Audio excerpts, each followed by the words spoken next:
إنا لله وإنا إليه راجعون كل نفس ذائقة الموت وإنما توفون أجوركم يوم القيامة نف walba geerida way dhadhaminaysaa waase la kala horeeyaa maanta oo ku beegan maalin isniin ah 1 Oktoobar 2018 waxaa ilaahay subxaanahu wa tacaala uu afsaday Sheekh Saciid aad u jeedaan Sheekh Saciid waa sheekhi qoray kitaabka adkaarta iyo ducooyinka oo ay dad badan ka faa'iideysteen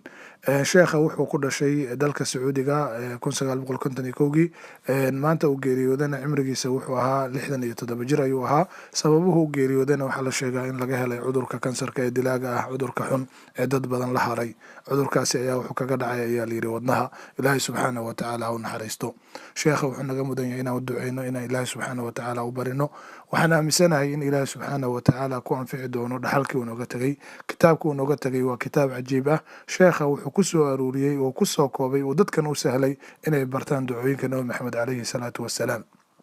dabcan waa arrin aad iyo aad u weyn sheekha waxaan ugu duceynaynaa ducooyinkuu qoray kuwa ka mid ah oo ku qoran kitaabkiisa ducada 55aad wuxuu leeyahay adducaau lilmayiti fi salaati calayhi